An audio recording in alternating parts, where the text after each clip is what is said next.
Hey peeps, what's up?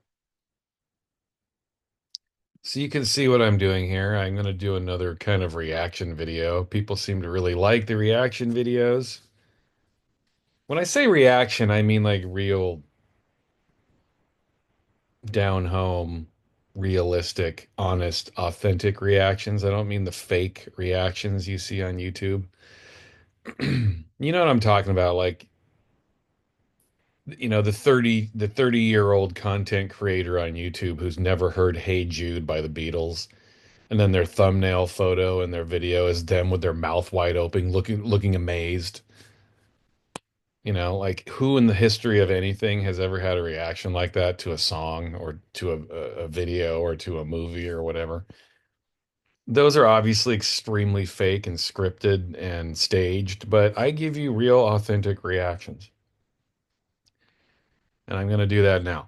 I I just Googled. I'm not, by the way, I'm not holding your hand through what Acid House is. If you don't know what it is, I highly doubt that anyone would end up here to begin with. You guys all know what Acid House is.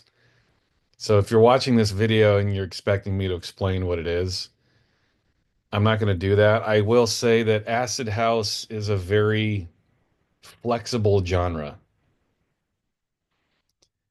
Like when I think of Acid House, a number of records pop into my mind automatically, but then some other people might think of something else. In my view, Acid House is more of a movement. It's more of an attitude.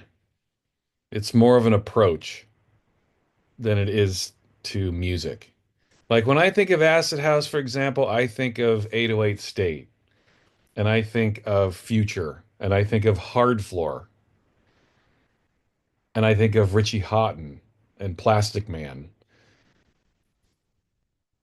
That signature traditional 808 acid house sound. I was diving into these lists here. You can see that I've clicked on them already, and I looked through the first couple of editions, and I'm glad that I did actually because I wanted to just preface this video with saying that I think acid house is an approach because I started seeing some of these other inclusions by these other people, and it did occur to me like fundamentally, a lot of these songs are not acid, like pure acid house, like acid. It's more of like a movement. It's more of a culture. It's more of a you had to be there type of moment. I do think acid house as a thing, as a movement, it really only existed in the late 80s, early 90s, like we can listen to it now and acid has a sound now, but I think what's important is that movement. The rave movement, the rave movement, really. Like acid house and rave, to me, it's kind of the same thing. Like people going to Ticketmaster to buy an acid house rave ticket now, that's not a rave. To me, acid house and rave go together in the context of the late 80s, early 90s. It's kind of dangerous. You didn't ever know where you were going. These acid house parties, you'd only know about them by receiving a flyer or going to a record store and picking up a flyer, and it would say, "Call this number at 7 o'clock tonight. The rave starts at 9 o'clock." And you'd call this number, and it would be a voice message, basically giving you directions and how to get to the party because they were illegal. To me, that's acid house. True punk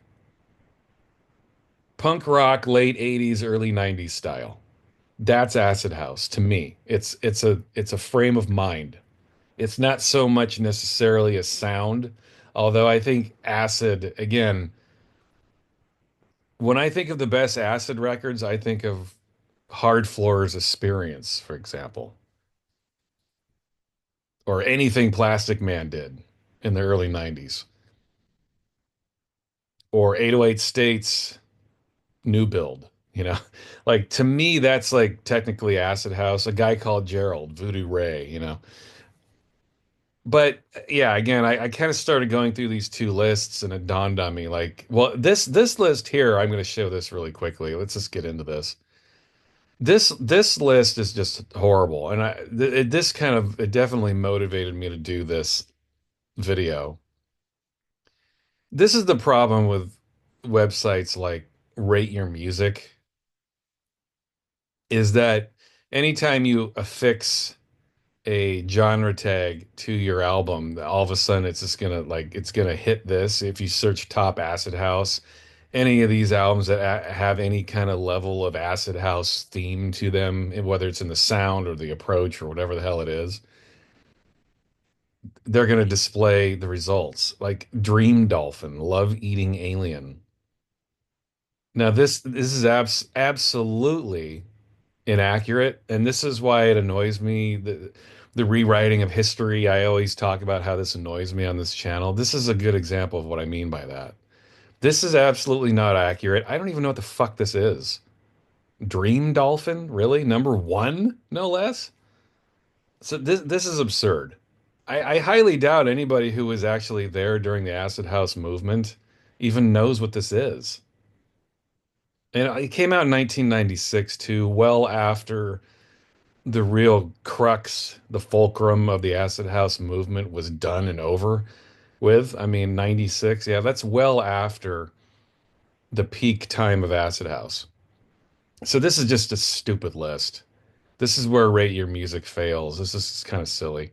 808 State, sure. Lone? No, not Acid House. You can see, like, this is just a silly list. More 808 State, a CFAX record that came out a few years ago, Lego Welt. Um, KLF. No, sound wise, this isn't even an Acid House record. I mean, movement wise, it is, and that's why I want to do this video. Is that there's a difference. This is not an Acid House record though, like purely. Like you Acid House purists are gonna know what I'm talking about. I'm sure I'll attract at least a few of those, but this is not an Acid House record. Psychic TV, not Acid House. Baby Ford Trax, yeah, that is, but one of the best. I mean, I love Baby Ford. He's actually one of my favorite. I think he's the godfather of modern minimal techno. It does not get any better than Baby Ford. This was a pretty central release to the Acid House movement. It was, but was it one of the best? I don't know. New Build, 808 State. There's just too many 808 states in here, really. I love 808 State, but yeah, yeah, you can tell that people, at least who use Rate Your Music, don't really understand the fabric of what made Acid House to begin with. You can't put an album like this at number one and then not understand that there were Acid House or Acid House records coming out a full decade before this, creating the whole genre to begin with. Like, what I'm trying to say is there would be no Dream Dolphin without Future Acid Tracks. The fact that Future isn't even in the top 10 is proof positive to me that this list is stupid. It's just a silly AI populated congregated list that doesn't make any sense. So I hope all that makes sense. This is a silly list. You shouldn't be looking at shit like this. Now, I clicked on this briefly. This is Mixmag. These guys know what the fuck they're talking about. They've been around a long time. I used to subscribe to Mixmag all the way through the 90s. These guys were actually there. Yeah. They definitely have the history and the knowledge and the experience to know exactly what they're talking about here. This is the I haven't even looked at the list yet, but I would trust what Mixmag tells you. Again, these guys have the experience. They were writing the charts and the lists and interviewing the entertainers that were making the music at the time. When it comes to Acid House, I would absolutely trust what Mixmag has to offer. And I did see here that they are talking to three individuals. To be honest, I have to tell you, get the fuck out of here. I have to tell you, I have no clue who Danny Howells is. I'm sorry, I don't know who he is. I have no idea. Dave Seaman, old school DJ. He was there. He was at the parties. He was at the raves. He did make his own music. Dave Seaman is a voice you can trust. And then Darren Emerson is absolutely a voice you can trust. You guys who don't know, Darren Emerson was in Underworld during their best years, basically the 90s. Emerson is what made those 90s Underworld records have that edge because Underworld lost that edge as soon as he left. I don't think there's any coincidence with that. Emerson was there for all three of their 90s albums and all of their 12 inches they put out. I mean, think about it. Buku Fish, Second Toughest, Dub No Bass, Skyscraper, Spiky, Rez, Born Slippy. I mean, that was the Emerson period. I know Underworld's still around and it's Carl Hyde and Rick Smith. They're doing their thing, but they will never be as good as they were with Darren Emerson. He Emerson tied it all together. Darren Emerson was like the rug in the dude's house. He tied the whole room together. You know what I'm saying? And then unfortunately, I think Emerson got peed on like the dude's rug and he left. So anyway, he absolutely should be here. And this is a look at the Acid House track. So I hope you guys enjoy this. Acid House, I was gonna look up albums, but Acid House really isn't a genre for albums. It primarily is a 12-inch kind of culture, Acid House. Not kind of, it is. Acid House, there are albums out there, but they're rare. I think of pure Acid House albums. Again, I think of Hard Floor, that first album. What was that first album called? Lost in the Silver Box, or I can't remember. Sorry, but very cool record, by the way.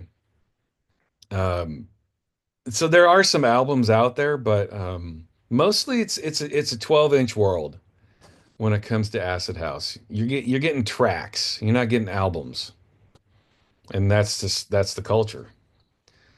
But these guys, I would think they probably maybe it says tracks, so they're going to focus on songs, and I think that's key. You should do that with Acid House. Acid House isn't something. It's not an album format really. You got to look at the songs. So let's do it. Stables of British Dance Music collectively is 3D. They've just completed a tour of North America. When did this come out? Oh, this is a good. Well, this is almost 7 years old, but it doesn't matter. Like they're talking about the classic era of Acid House, which has long been over, well over 30 years. Sure, the Acid House records still come out, but they don't have that. You have to understand, man, back in the late 80s when Acid House and raves were happening, it was so exciting, man. There was no music that sounded like this. It was so powerful. Raves were these havens of different types of people all coming together. It was really fucking awesome. I know it sounds cheesy and hippy dippy-ish, and I am not a hippie by any stretch of the imagination, but raves were really these safe havens of all types of different people from different classes and different backgrounds, all throwing that shit away to come together and lose their minds as they shared this really amazing musical experience. That's the only way I can put it. It's not something that happens anymore. The world has become so bipartisan and so opinionated and so shut down and so linear. The internet has done this and social media has done this. It's just closed people's minds down, in my opinion. Acid House was the complete antithetical approach to that. It was throwing all your inhibitions aside, forgetting about your bipartisanness and coming together and having a fucking hell of a time while you listen to this really exciting new music. I miss it. I really miss it so much. I mean, acid house and rave music for me, it was like the big musical, like it was the big cultural movement of my life. You know, the hippies had the 60s and all the grunge turds have grunge music, but for me, it was raves and rave culture and acid house culture. That was the life-changing cultural moment that I've had in my life. And God, I miss it. And so I trust these. I mean, I don't know who Danny Howells is, sorry, but Seaman and Emerson especially, I trust. I mean, I was buying Emerson records, so I know he knows what he's talking about. So let's look at these. I'm sorry I can't play these. I can play them, but you're not going to hear them. Video software will cut out songs. Like you have to edit it in later. And even when you do that, you'll get all kinds of strikes on your video account with YouTube. Like you used this song unlicensed. You're in trouble now. We're going to spank your fanny. So I can't play these songs for you. So if you're interested, just make note of these songs. Go find them on YouTube. They're all there. I can tell by the first inclusion here that these guys absolutely know what they're talking about. So if you're interested to hear these tracks, by all means, go look them up because they're all right here. Frankie Knuckles, Your Love. Yeah, absolutely. You want to understand what like the core of what Acid House was about, go check out this track. In fact, go check out this label Trax. Trax is kind of there's an argument to be had about the very, very, very, very genesis of Acid House. There's arguments for everything, but plenty of people think that Acid House started with Trax Records. That's where it all began, and I think there's a compelling argument for that. And this is one of the records that was key. Frankie Knuckles, Your Love. Yeah, I agree with that. Video unavailable. Yeah. Rhythm is Rhythm. Strings of Life. This came out on a label called Transmat. This is Derek May, those of you who don't know. This is those of us in this culture, these are very obvious choices right now. And Strings of Life is absolutely Acid House. Acid House kind of, again, fundamentally, when you're not thinking about the culture, Acid House is all based on that 808 sound and the 303 and the 808 together, I should say. Again, if you don't know what that means, you need to go look it up. I can only assume that anyone looking up this video knows what that means. I'm not going to explain it to you. I just think it's boring. Go check it out. Do the research on your own. It's always more fun to discover these types of things on your own, I think. But Strings of Life has got that classic squelchy acid sound. And while Frankie Knuckles was more house, like when you're thinking of an acid house track, this is one of the best. This Strings of Life is more of a techno track. So acid techno, acid house, this is where genres start bleeding together and where you have to start considering like the whole movement and culture in itself rather than just the music itself, if that makes sense. But this is one of the best. Not just acid house, just one of the best dance tracks ever. Rhythm is Rhythm. Derek May didn't really get much better than that. And these all came out in the 80s, by the way. So when you listen to these now, you'll understand just how ahead of their time they were. Okay, yeah, this is an obvious choice too. See, these are the big guns. These are the big guns. Lil Louis, French Kiss. Again, go listen to it. But absolutely, these are obvious so far. Yeah, guy called Gerald Voodoo Ray. Um, yeah, I think I've talked about this when I did my 808 State video. Pretty sure I brought this up. To me, this is the central track to Acid House culture. It doesn't necessarily have that signature classic acid sound, but this track was the centerpiece to rave culture as raves were becoming a big thing. I think there's definitely an argument to be made that Voodoo Ray is the quintessential acid house track. Obviously, people are going to disagree.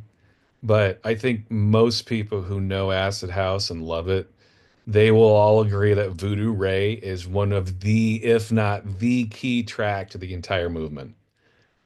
Just an amazing, just amazing song. And a guy, those of you who don't know, a guy called Gerald started out with 808 State. So that's why you see 808 State so much popping up in these Acid House lists. They were key to the whole thing. 808 State, Graham Massey for sure, Gerald Simpson as well. And this track in particular. What do they say here? The sheer definition of classic, a word that gets so badly overused, but is totally appropriate here. It's true. Like you can say something's classic, but this, if every other song is going to be a classic, then Voodoo Ray is like it's like discovering King Tut's tomb or something. It's it's on a different level. Really the centerpiece of the entire movement. No matter what song comes after this, it's hard to argue that Voodoo Ray is going to be at the very top of the list. Huh. Okay. Soul to Soul. Now, see, this is where we're really stretching. Like musically, this is not an acid house track. Let's see what they say here. You cannot escape Soul to Soul back in '89. That's true. And you wouldn't want to, by the way. Soul to Soul was amazing. You would hear the Club Classics album literally everywhere. Yes, you would. It was everywhere. Cars, pubs, shops blasting out of Ford Escort windows. Yeah. As far as Keep On Moving goes, I was probably a bit of a latecomer. Beyond Beautiful. Again, this isn't a traditionally acid house track musically, but it was part of the scene. While that culture was happening, in the middle of that culture that was burgeoning and bubbling and bubbling over with creativeness, people were also listening to this. So while it's not technically musically an acid house cut, it was part of the soundtrack to the acid house movement, if that makes sense. If you haven't heard this first Soul to Soul album, by the way, you should. It's really fucking good. It's again, it's gonna sound dated to anybody who hasn't heard it.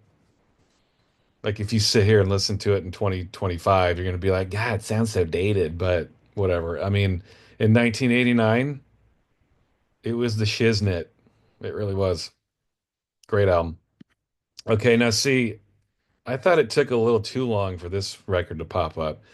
This is also key, I think. This is up there close to Voodoo Ray. In fact, the very name of this record, again, it's arguable, but this is where the whole Acid House title came from. It came from this Acid Tracks, Future. Let's see what old Darren Emerson has to say. This was the game changer. Yeah, considered one of the first acid tracks, arguably the first. Pierre, you guys know DJ Pierre, right? You don't? Are you crazy? Check out DJ Pierre. I mean, you might recognize he would record records under the name Wild Pitch, or at least his records and remixes would be uh, they'd always be titled Wild Pitch Remix or Wild Pitch Beats or whatever. But producing this acid belter, as soon as the kick drum and cowbell came in, you knew you were up for an 11-minute acid trip. It's true.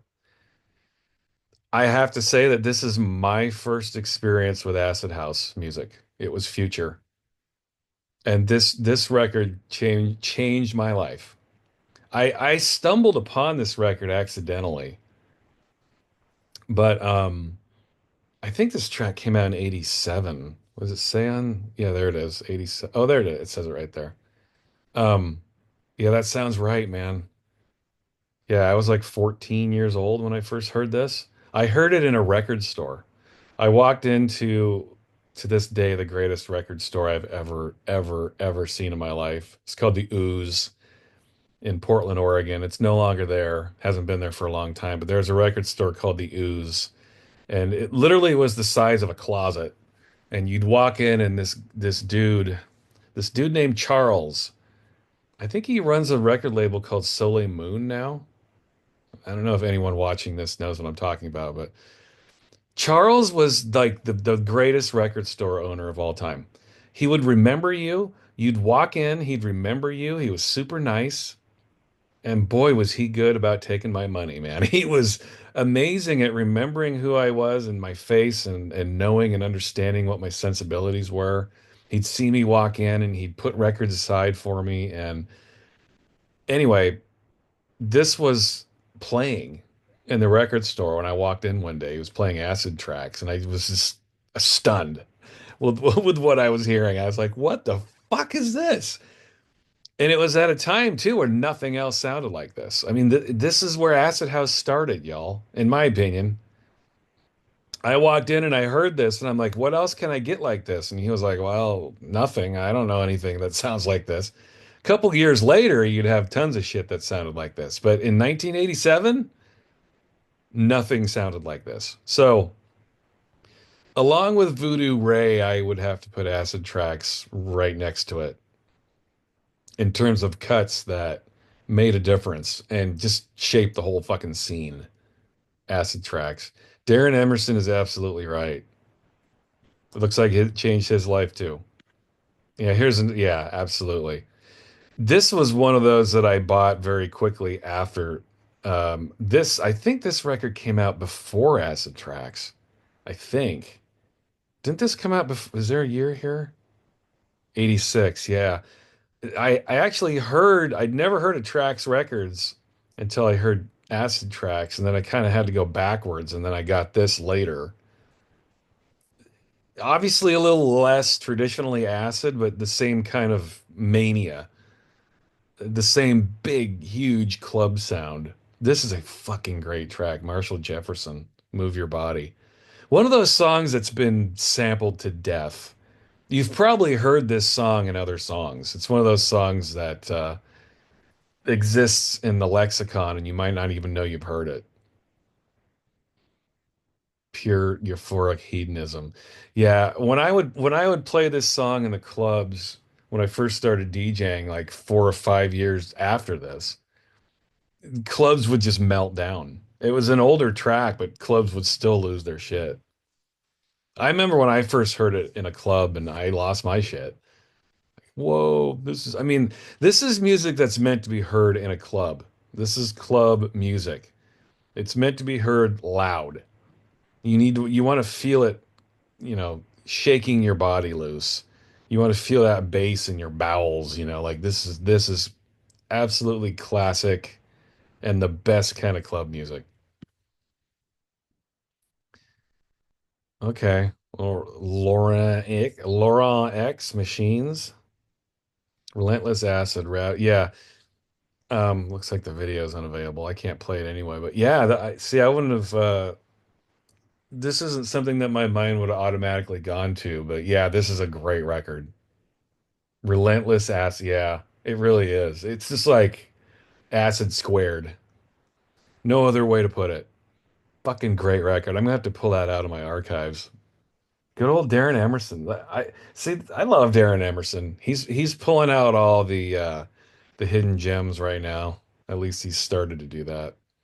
Yeah, this is another very obvious one. Mr. Fingers, can you feel it? This is Larry Hurd, Mr. Fingers. Those of you who are curious, he definitely was right, a central figure to the acid house scene. Let's see, 1986, Mind of Larry Hurd, Deep House. Yeah, again, not necessarily acid house by its very definition, but as in terms of the culture, this is something that it probably took on a little bit more life in later years. I might be wrong about that because, I don't know when I actually heard this. It was probably a good couple years after this. Orbital chime. This is a slightly later cut, but yeah, absolutely. See, this is when Chime came out when I started DJing. This was all this stuff you see up here is before. Like these are the inspirations for me to start DJing and getting into the music. Orbital Chime was one of those first cuts that got released as I was DJing, like while I was actively paying attention to the scene, while I was part of the scene. Chime came out, and oh my God, yeah. When that melody kicks in and that bass line kicks in, oh God, still just sends shivers down my spine. And it's the original version too. That 12-minute cut. Like Chime would get re-released and rehashed so many times and remixed, and they ended up putting an edited version on the album and the later 12 inches. But that original 12 inch with like the 12 and a half minute version and that B-side, what was it, Deeper, that 15-minute track. Oh man, it gets me right in the heart. Yeah, just an amazing song. Arguably Orbital's greatest moment, and they've had a lot of great moments. Orbital Chime, I couldn't agree more. Joe Smooth, Promised Land. Okay, this might be the one that I'm not familiar with. I don't know that I've ever heard this. Maybe I've probably heard it, but I don't think I own this. And I can't play it. I'll have to look that up. I don't know what this is. I know many of you Acid House people are probably rolling your eyes right now. You don't know Joe Smooth? I don't. Yeah, I'm not sure what that is. Yeah, this is another one too. This definitely, I mean, I assume they're talking about the Oakenfold Weatherall remix. They must be. Oh yeah, okay, okay. I see it here in the image. Yeah, I mean the original version, absolutely not. The Happy Mondays original I don't know how they could even consider that to be Acid House. The Weatherall Oakenfold remix, yes. Yes. This was a huge moment for me. I've talked about this in the past when I did my Happy Mondays video, but I first heard this track at a Depeche Mode concert. I was standing there, it was their Violator tour. It was the spring of 1990. And I was standing there with a friend of mine, and before the band came on, you know how bands will play music that they like before they go on stage? Depeche Mode was playing this mix. It was amazing. And this cut came on, the Weatherall Oakenfold remix of Hallelujah. And it was just like, what the fuck? It was it was just bouncing out of the speakers. We're all excited. We're getting ready to see Depeche Mode on the Violator tour. And this track comes on. It's like, what the hell is this? So yeah, that was my intro to this track. Man, it's just again, I'm telling you the story of when I first heard it. That's the kind of impact it had on me. I still remember this 35 years later having this experience, first hearing this track. Yeah. Oh yeah, of course. Yeah. Yeah. Sueño Latino. Mm.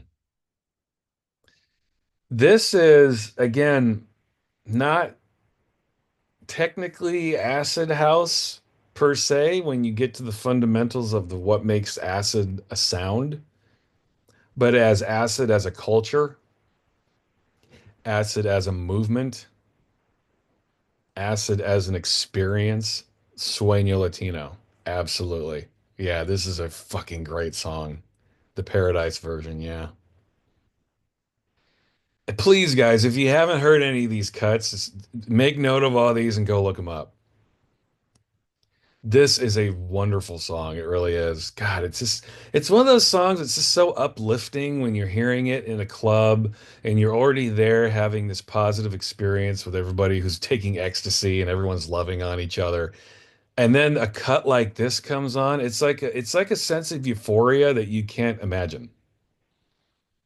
And it's something you will never be able to recreate because it happened at a very specific time in history in 1989 during this scene that was just starting to bubble up. It's just as you get older, you just you spend a lot of your life trying to grasp at those moments that were so magical, and you get to this point where you understand you'll never get there again. But thinking about it always takes you back to that place. And man, when I see just seeing these words together, it brings back so many memories, man. All positive. A wonderful time of my life. And this song, boy, this song was definitely at the center of it. What a great track, man. Absolutely. Yeah, here we go. I've already talked about 808 State. You know how I feel about Pacific State. Obviously, I mean, well, I don't want to say obviously, arguably, to me, it's obvious. Arguably, their greatest track. Yeah, a Pacific State is just wonderful. Again, it's just like Sueño Latino. It takes me back to a time in my life that I know I'll never get back, but I'm so glad I have the positive experience to look back on. It brings back so many wonderful memories about my youth. Oh my God. Yeah, this song is absolutely the soundtrack to a really wonderful time of my life, of my youth. Pacific State. Yep. Beautiful, beautiful, beautiful stuff. Yeah. And I would assume that a lot of you have already listened to this because of my 808 State video, but if you have not, do yourself a favor and go check this song out.